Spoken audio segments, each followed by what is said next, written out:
Hi there, everyone. Today, I'm privileged to have with us Lara Fabans from ultimateonlinebusinessideas.com. Hi, Lara. How are you? Hello, I'm doing very well, thank you. Excellent, excellent. So, I've been talking to you obviously offline. So, I'm really excited about what you're going to share with us concerning the five tactics to explode your online activity, which I think I can also learn from. Okay. So, I'm really looking forward to. I'm looking forward to what I'm going to learn, and obviously what every listener is also going to be able to learn and apply to their business to bring about that change that we all look forward to. So, Lara, here's the question: why should someone listen to you? So, who is Lara Fabans? Oh, where do I start? I am a recovering electrical engineer raised here in Silicon Valley, and I tend to focus things on systems and how to create repeatable, usable systems that help people achieve their goals. So Excellent. once upon a time, my daughter was born in 1998, and I did not want to go back to the grind of the cubicle farms. Mm, And I just got inspired to start my own business. And mm, at this point, I have so much knowledge, and I really want to share it with others who may be starting out at whatever phase of their lives and, yeah. really want to follow their passion as well. You are just the person that a lot of us can learn from, and like we're going to do just now. So, why do you think it's important for someone to have specific tactics if they want to explode their online activity? Yeah. Well, if you don't know where you're going, you're never going to end up achieving your dreams. Mm, You have to have some idea, and then you have to have a map of how to get there. Oftentimes, there's two main mistakes that people make.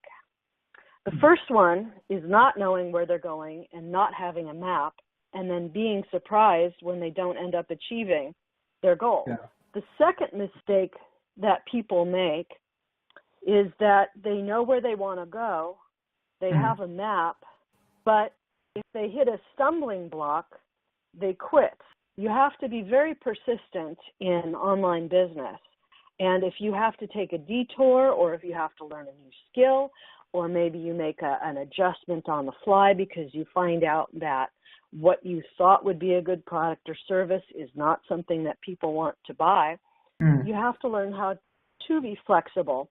And it's by having this plan and knowing how to research and apply that you'll become very successful. Because, once you end up going through this process, you will have a blueprint for going and creating additional products and services. And then you'll be able to grow your business, which is what we all want. That's even a big idea by itself, right there. Um, Yeah. truly, because sometimes I think one of the problems that we face is we go online, we see an established site or an established YouTube channel who has 1 million views and 500,000 subscribers, and we're just like, well, I'm going to get there tomorrow morning. And we post some ads or we do certain activities and it doesn't produce the same result. We get frustrated and kind of go back. So perhaps the tactics you're going to give us right now would be really beneficial for us to follow. So if you're going to say the five tactics that can help us to explode our online activity, can you just tell us what they would be? Do you want me to just list them quickly and then we'll go into detail? Yes. The first one will be to have a plan with measurable results. The second one is learning how to test. The third is to realize that email is not dead. The fourth is learning to ask. And the fifth is to embrace video. All right. So let's dive into each one of them. Woohoo! All right. So number one, you have to have a plan with measurable results. And a popular statistic in the United States is that 50% of businesses that are marketing online do not have a plan. And 60% of all internet activity in the United States originates from mobile devices. And about half of that total internet traffic flows through mobile apps. So you have to understand where people are coming from. You have to know who you are marketing to. You can't just say, I would love people to buy my widget. You need to stand out, and you need to have a plan for saying, I'm going to target women 40 to 60 whose children are going off to college and who are, looking for the next thing so they're not worried about their kids in college, but also want to have an income stream because they have to pay for the university. And you need to get one focus. You can always add in more. People are always afraid, if I commit to this, what if I get bored? You won't get bored. You can follow one course until successful. That's my focus. Follow one course until successful. Yeah. Yes.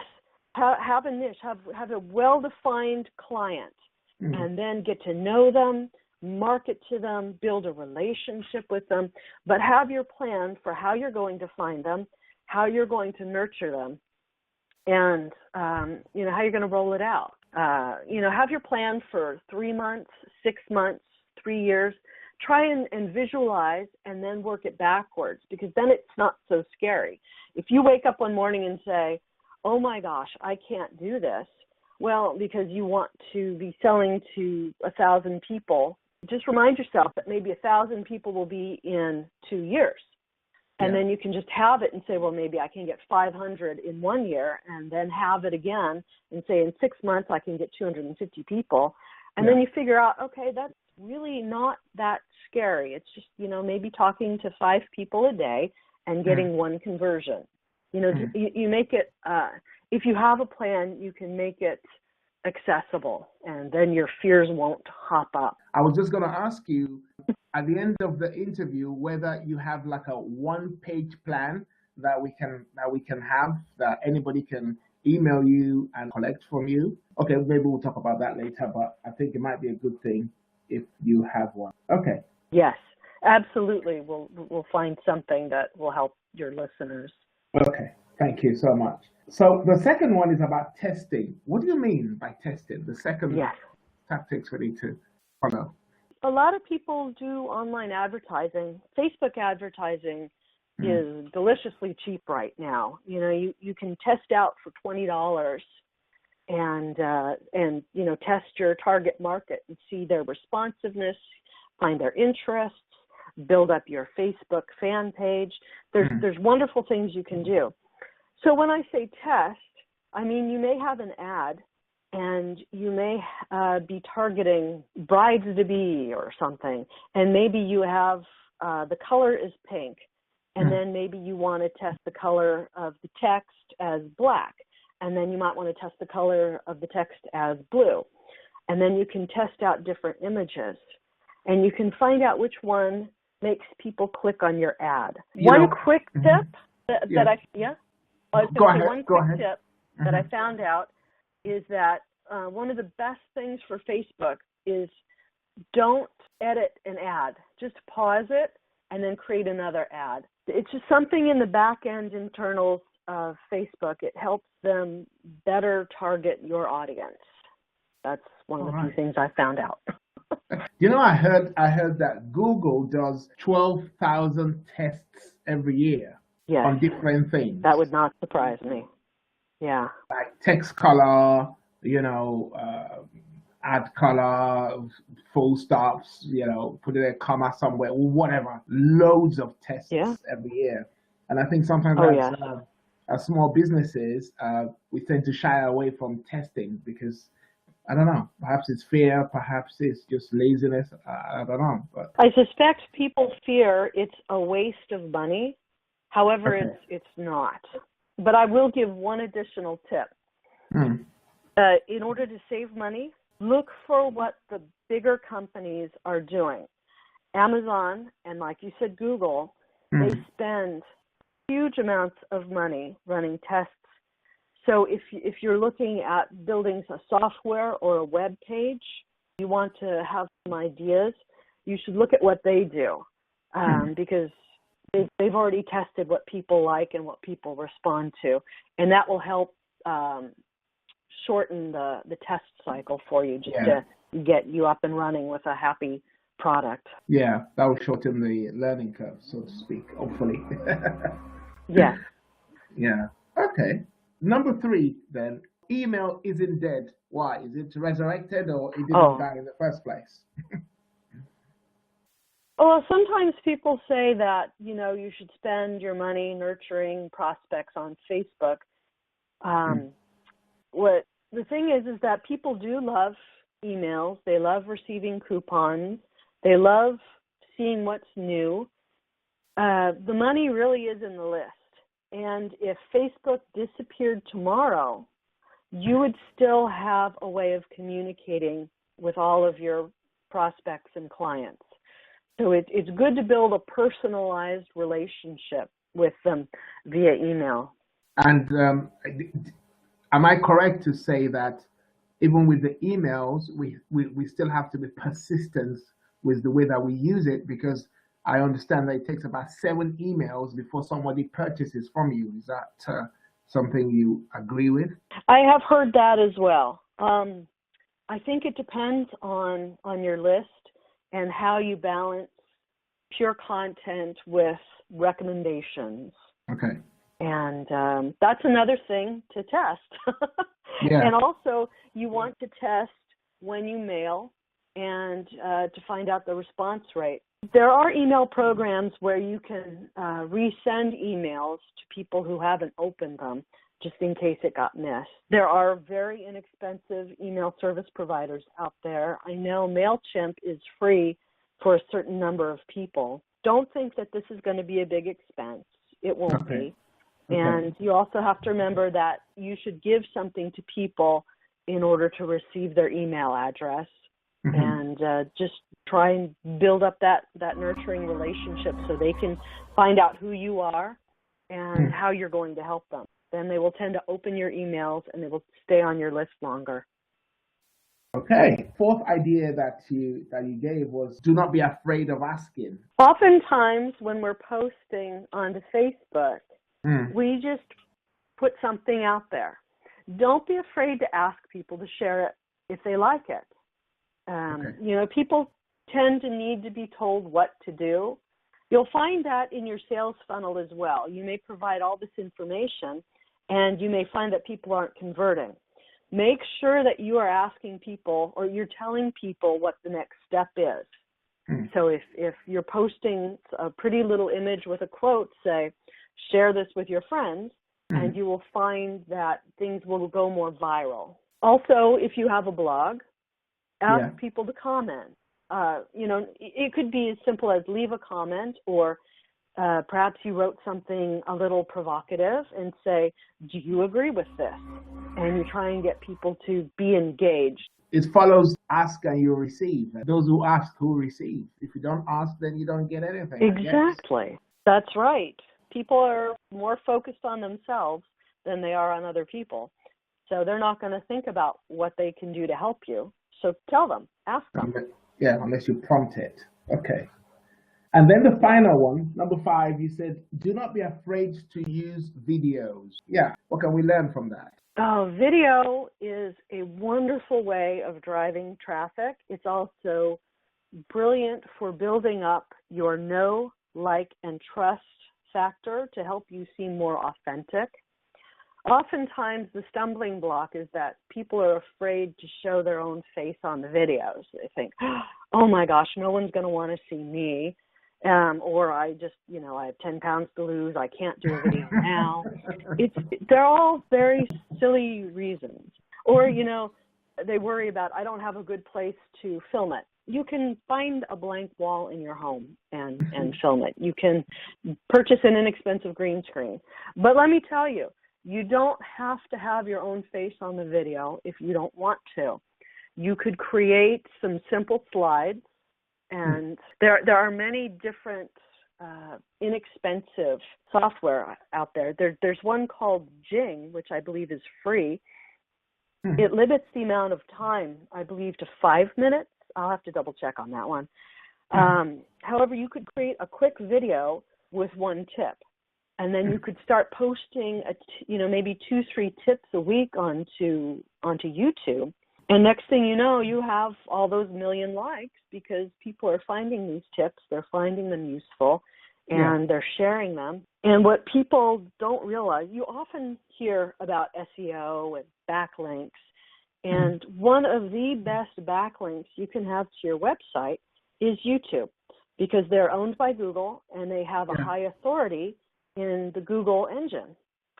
So it's just a wonderful way of building up trust, driving traffic, and communicating information that people need in an easily accessible format. The idea you gave us was we can do a screen capture instead of a live face-to-face, face-to-camera type of recording. Am I correct? That is it. Correct. Yeah. There's one that I use that I find, it's amazing that a lot of people don't know about it. It's called Screencast-O-Matic. Screencast-O-Matic. Ooh. Yeah. And it's $10 a year. That's almost nothing. When I first found it, someone introduced me to the product, and I found it, and I'm like, wow, this is just amazing. It does exactly what I wanted to do. It's so simple to use. You can edit on it. You can do webcam only, or you can do the webcam and your PowerPoint together, or you can just do the PowerPoint by itself, and it works seamlessly. The editing facility is good. It's simple to use. It's amazing. And it's $10. Fantastic. and I'm not paid to say that, but I'm a satisfied client. And then they come up with this deal. They come up with this deal, for 3 years, you pay $25. Just give it to me for 3 years, and I don't have to think about it. It's just so good. And they do updates. It's fantastic. Screencast-O-Matic. That's right. Excellent. Screencast-O-Matic. Wow. Yeah, Screencast-O-Matic. It's a very good software. It beats the $299 software like Camtasia and all that, with lots of stuff that you never use anyway. I'm glad you mentioned the emails and the video and the plan and the planning. It's fantastic. It's something we all need. If you had a concluding summary on what you've been discussing, what would it be? It's tempting to try a shotgun approach when you're first starting out and you're focusing on, I need to make money quickly. Mm-hmm. That's the fastest way to failure, unfortunately. Use your plan and focus, which, as I've mentioned, means follow one course until successful. Yeah. When you're doing well with that, start to focus on something else. It doesn't mean you can't do a variety of things. It just means that most of your attention is focused on one path. Don't let the first hurdle stop you. Life is full of them. Yeah. Stay strong and keep pushing through until they go from the large hurdles to tiny little matchboxes that you just step over. Let your passion drive you. You can do this. Wow, it's really encouraging to hear that, because I've done the shotgun approach, and you're absolutely correct. Yeah. It just doesn't work. Wow. You want to know how many times I failed with it? Many, many, many, many times.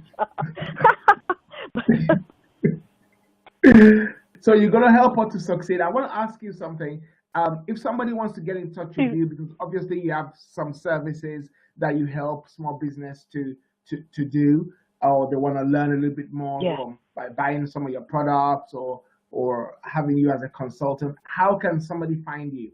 I have a shortened email address.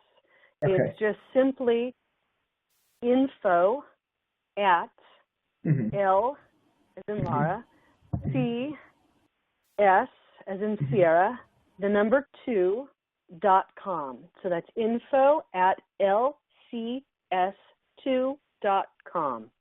Okay. That will find me wherever I am. Wherever you are. Okay. The other thing, of course, is people can email you for that one-page plan that a small business can begin to implement. Am I correct?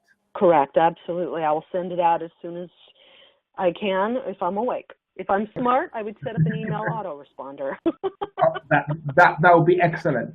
We'll probably put that link with this video so that anybody that just clicks on that link and puts in their email, you'll be able to receive that plan. So, Lara, thank you so much for coming today. It's excellent Thank you, Boomy. to have you today and to learn all these things that we've been discussing. Yeah, so if you like this video, let's do what Lara says. If you like this video, then like it. If you like it, share it. If you like it, comment on it, subscribe to the channel, and there's more to come. So we'll see you soon. Bye.